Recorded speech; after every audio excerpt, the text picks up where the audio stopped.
नमस्कार. माधुर्य मोटिवेशनल चॅनलमध्ये तुमचं स्वागत आहे. आजच्या कथेचे नाव आहे जेव्हा बेपत्ता पती परतला. घडले अघटित. एक मनाला चटका लावून जाणारी कथा. कथा संपूर्ण ऐका आणि कमेंटमध्ये नक्की सांगा. गुप्तचर मोहिमेवर जाण्यासाठी पुन्हा सैन्यात बोलावणे आले तेव्हापासून 3 वर्ष उलटून गेली होती. पण आज तागायत रोहन परतला नव्हता किंवा त्याच्याबद्दल कोणतीही बातमी आली नव्हती. म्हणून त्याला बेपत्ता घोषित करण्यात आले होते. रोहनच्या बेपत्ता झाल्याच्या बातमीने त्याच्या आईला मोठा धक्का बसला. त्यामुळे त्या कोमात गेल्या. त्यानंतर दोन्ही मित्रांनी एकत्र वेळ घालवला आणि बराच वेळ गप्पा मारल्या. त्यानंतर कर्नल रमाकांत म्हणाले, मी तुझ्या उत्तराची वाट पाहीन. नवऱ्यापासून विभक्त होण्याचं दुःख जे तिने इतके वर्ष स्वतःमध्ये दडपून ठेवले होते ते आज अश्रूंच्या रूपाने बाहेर पडले. अंगणात तुळशी वृंदावनावर ठेवलेल्या अगरबत्तीच्या सुगंधाने संपूर्ण घर सुगंधित झाले होते. रोहिणी पूजा करून नुकतीच स्वयंपाकघरात गेली होती तेव्हा आजी नेहमीप्रमाणे ओरडायला लागली. अगं रोहिणी, पूजेचे सत्र संपले का? आज चहा मिळेल की नाही? असं पण देवाने आम्हाला कोणते सुख दिले आहे? माझ्या सुखी संसारातील सर्व सुखी राहून घेतले. आजीने बोलता बोलता रागाने भुवया आवळल्या होत्या. रोहिणी किचनमधून डोकावत म्हणाली, चहा तयार आहे आजी, मी आत्ता आणते. कपाळावर टिकली, दोन्ही मनगटात काचेच्या बांगड्या, हिरव्या रंगाच्या साडीत नव्या नवरीसारखी दिसत होती. आजीला चहा देऊन रोहिणी नुकतीच वळली होती तेव्हा ती कुजबुजायला लागली. नवऱ्याचा तर कुठे तपास नाही, जिवंत आहे की नाही, तरीही ती इतकी चांगल्या प्रकारे सजून धजून का राहते हे मला कळत नाही. रोहिणीने सगळं ऐकूनही दुर्लक्ष केलं. ती करू तरी काय शकत होती? तिच्या दिवसांची सुरुवातच आजीच्या धारदार तिखट शब्दांनी होत होती. आजीला चहा दिल्यानंतर रोहिणी चहा देण्यासाठी सासऱ्यांच्या खोलीत जाऊ लागली. तेव्हा त्यांनी तिला हाक मारली आणि म्हणाले, रोहिणी बेटा, माझा चहा बाहेर ठेव, मी तिथे येऊन चहा घेतो. हो पप्पा, रोहिणी म्हणाली आणि परत आली. रोहिणीचे सासरे शामराव हे निवृत्त आर्मी ऑफिसर होते. त्यांचा मुलगा रोहन सैन्यात शिपाई होता. रोहिणी रोहनची बायको होती. रोहन आणि रोहिणीचे 3 वर्षांपूर्वी लग्न झाले होते आणि नंतर अवघ्या 2-4 दिवसांनी रोहनला गुप्तचर मोहिमेवर जाण्यासाठी पुन्हा सैन्यात बोलावण्यात आले होते. तेव्हापासून 3 वर्ष उलटून गेली होती. पण आज तागायत रोहन परतला नव्हता किंवा त्याच्याबद्दल कोणतीही बातमी आली नव्हती. म्हणून त्याला बेपत्ता घोषित करण्यात आले होते. रोहनच्या बेपत्ता झाल्याच्या बातमीने शामरावांच्या पत्नीला मोठा धक्का बसला होता. त्यामुळे त्या कोमात गेल्या. डॉक्टरनी सांगितले की रोहनचे परत येणेच त्यांच्यासाठी औषध असू शकते. रोहिणीला विश्वास होता की रोहन जिवंत आहे आणि एक दिवस नक्कीच परत येईन. शामरावांनी तिचा हा विश्वास कायम ठेवण्यासाठी पूर्ण पाठिंबा दिला. त्यांना रोहिणीचे व्यवस्थितपणे साजशृंगार करून राहणे आवडत असे. ते रोहनच्या वाटणीचे प्रेम माया तिलाच देत होते. रोहिणीने फॅशन डिझायनिंगचा कोर्स केला होता. लग्नानंतर काही काळातच तिच्या सासऱ्यांनी तिच्यासाठी बुटीक उघडले होते. तेव्हासुद्धा आजीने याला कडाडून विरोध केला आणि टाइमपास करण्यासाठी घरातील कामे काही कमी आहेत का असे सांगितले. पण शामराव काकांनी त्यांचे ऐकले नाही. सासूच्या आजारपणानंतर घरातील कामांची संपूर्ण जबाबदारी रोहिणीच्या खांद्यावर आली. बुटीकसोबतच ती घरही उत्तम प्रकारे सांभाळत होती. पण आजी नेहमीच तिच्यावर रागवायची. रोहिणीने छान कपडे घालणे, गाडी चालवणे किंवा बुटीकमध्ये जाणे आजीला अजिबात आवडत नसे. रोहिणीला टोमणे मारण्याची एकही संधी तिने सोडली नाही. वेळ जात होता. रोहनच्या आईच्या तब्येतीत काही सुधारणा होत नव्हती. दरम्यान रोहिणीचे आईवडील तिला घरी घेऊन जाण्यासाठी अनेक वेळा आले.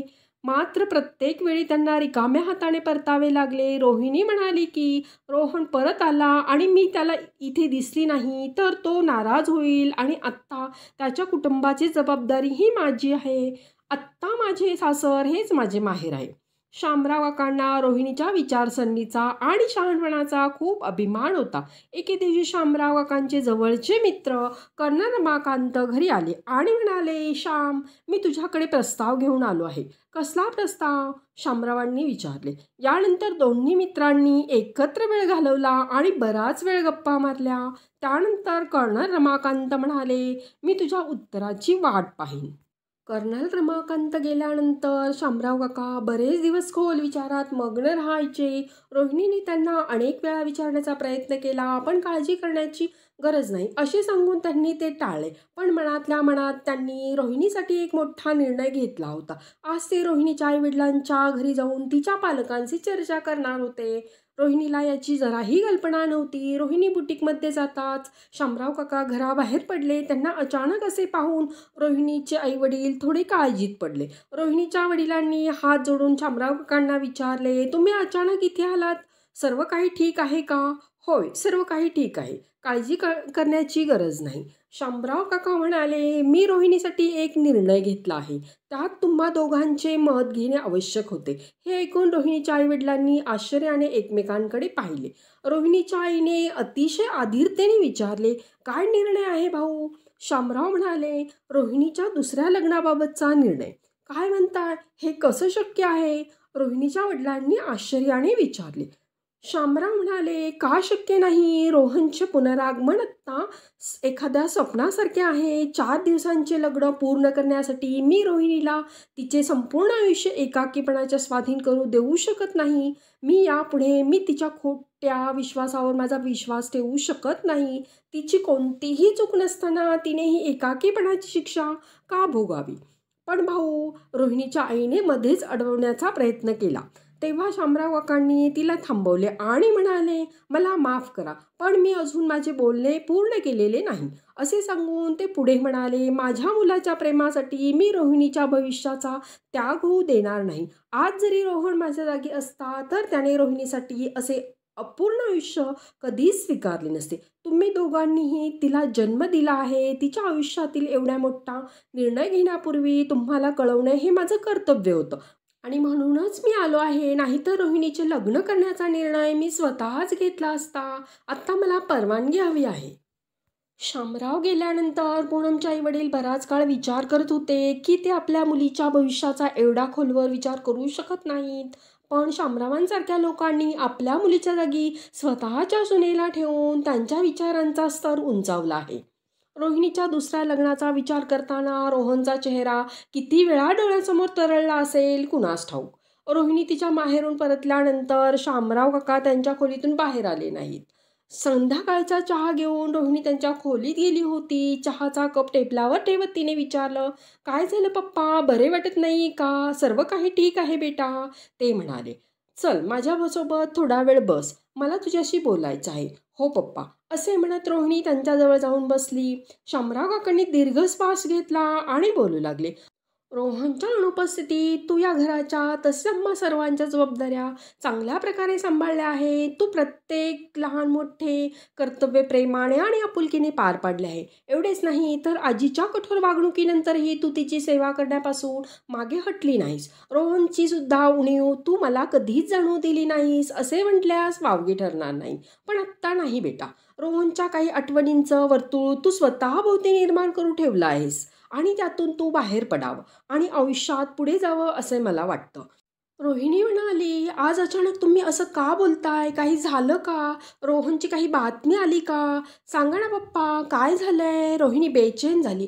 शामराव काका जड अंतकरणाने म्हणाले, रोहनची कोणतीही बातमी आली नाही आणि येणारही नाही. आत्ता आपल्याला त्याच्या परतीची आशा सोडावी लागेल. रोहिणी जोरात ओरडली, नाही पप्पा, असं बोलू नका. नवऱ्यापासून विभक्त होण्याचं दुःख जे तिने इतकी वर्ष स्वतःमध्ये दडपून ठेवले होते ते आज अश्रूंच्या रूपाने बाहेर पडले. अश्रूंचा प्रवाह अखंड वाहत होता.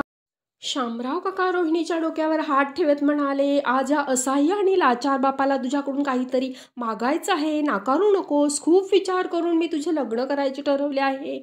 रोहिणी आश्चर्याने म्हणाली, पप्पा तुम्ही पण? रूमच्या बाहेर जाताना ती थांबली आणि म्हणाली, पप्पा हे तुम्ही चुकीचं करताय. जर मी रोहनची अनुपस्थिती पूर्ण करू शकले असते तर आई कोमात गेल्या नसत्या आणि आजीने सुद्धा आज माझा इतका तिरस्कार केला नसता आणि तुम्ही सुद्धा मला या घरातून दूर पाठवण्याबद्दल बोलला नसता. असं म्हणत ती पटकन खोलीतून बाहेर पडली. रोहिणी निघून गेल्यावर शामराव, पप्पा तुम्ही सुद्धा या रोहिणीच्या शब्दांचा अर्थ काय असू शकतो या प्रश्नात अडकले. या घटनेला 8 दिवस उलटून गेले होते. शामराव आपल्या निर्णयावर ठाम होते. त्यांच्या या निर्णयाने आजीला खूप राग आला होता. तिने त्यांच्याशी बोलणे बंद केले, पण त्यांनी हार मानली नाही. शामराव काका पुन्हा एकदा रोहिणीची समजूत काढण्याच्या आशेने तिच्या बुटीकवर पोचले होते. त्यांना पाहताच रोहिणी म्हणाली, "अरे पप्पा, तुम्ही इथे कसे आलात?" "काही नाही बेटा, मी संध्याकाळी फिरायला निघालो होतो." शामराव काका म्हणाले, "मला वाटलं की भेटू. तुझं काम संपलं की आपण एकत्र घरी जाऊ." रोहिणी म्हणाली, "पप्पा, मला अजून थोडा वेळ आहे." "ठीक आहे." शामराव काका म्हणाले, "मी तुझी बाहेर वाट पाहतो, ये सावकाश." काही वेळाने रोहिणी बुटीक बंद करून तिची कार घेऊन बाहेर आली. शामराव काका तिला म्हणाले, "आज मी गाडी चालवतो." गाडी चालवत असताना शामराव काका पुन्हा बोलू लागले आणि रोहिणीला म्हणाले, "बेटा, मी जे काही बोललो त्याला तू काहीच उत्तर दिले नाही आणि त्या दिवशी तू म्हणालीस, 'पप्पा, तुम्ही सुद्धा असं का म्हटलंस?'" रोहिणी म्हणाली, "रोहनने मिशनला निघण्यापूर्वी मला शपथ दिली होती की जर तो परत आला नाही तर मी माझे संपूर्ण आयुष्य त्याच्या प्रतीक्षेत घालवणार नाही आणि नवीन सुरुवात करेन. आणि त्या दिवशीही तुम्ही तेच बोललात.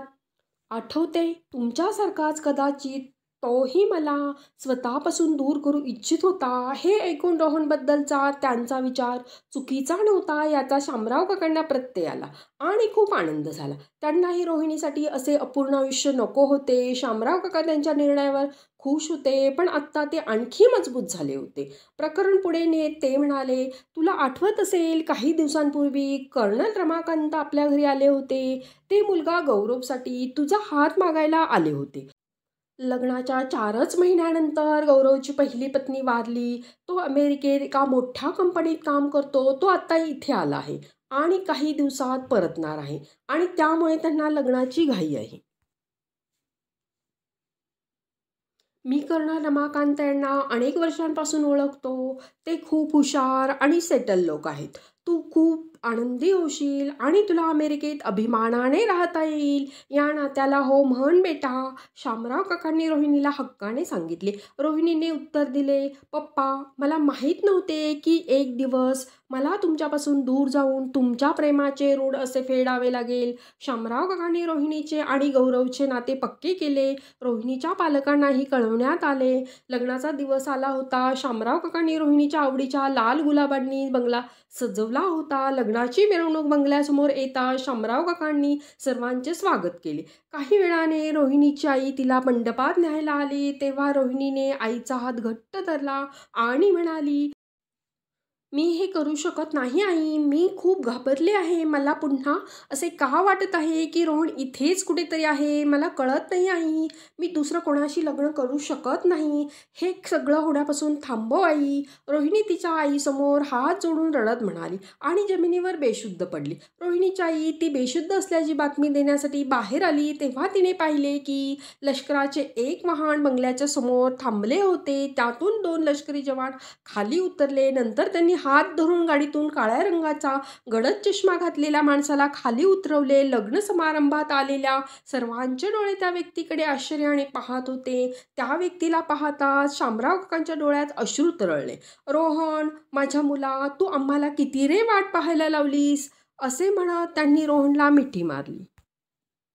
रोहिणीच्या आई आनंदाने आत धावली आणि रोहिणीच्या चेहऱ्यावर पाणी शिंपडले. मग तिला जोमाने हलवले आणि म्हणाली, "उठ बेटा, बाहेर जा आणि बघ, तुझ्या विश्वासाने आज तुझे प्रेम परत आणले आहे." रोहिणीने सर्व मर्यादा ओलांडत बाहेर पळत जाऊन रोहनला मिठी मारली आणि ती डचरसा रडली आणि म्हणाली, "अखेर आज तू माझ्या विश्वासाची लाज राखलीस रोहन." आवाजामुळे आजी बाहेर आल्या होत्या आणि त्याही रोहनला पाहून अश्रू रोखू शकला नाहीत. रोहन रोहिणीला म्हणाला, "माझं परत येणं अपूर्ण आहे रोहिणी. लढ्यात मी माझे दोन्ही डोळे गमावले आहेत. ज्याला स्वतःला सतत आधाराची गरज असते त्याचा आधार तुला कसा असू शकेल?" रोहिणी ओरडली, "हे काय? तुम्ही काय बोलताय? आम्ही आयुष्यभराचे सोबते आहोत. गरज आहे ती एकमेकांच्या आधाराची, सहानुभूतीची आणि सहवासाची." असे म्हणत रोहिणीने रोहनकडे हात पुढे केला आणि म्हणाली, "द्याल ना तुम्ही मला साथ आणि तुमची सोबत?" गौरव लांबवर उभा होता, सर्व काही पाहत होता. त्याने रोहनचा हात धरला आणि रोहिणीच्या हातात स्वतःच्या हाताने दिला. रोहिणी कर्नल रमाकांत यांच्याकडे गेली आणि हात जोडून म्हणाली, माफ करा काका, मी हे घर आणि रोहनला सोडून कुठेही जाऊ शकत नाही. कर्नल रमाकांत यांनी रोहिणीच्या डोक्यावर हात ठेवला आणि आपला आशीर्वाद दिला. तर फ्रेंड्स, ही होती आजची कथा. कथा आवडल्यास कमेंटमध्ये नक्की सांगा. लाईक आणि सबस्क्राईब करायला विसरू नका. कथा ऐकल्याबद्दल खूप खूप धन्यवाद.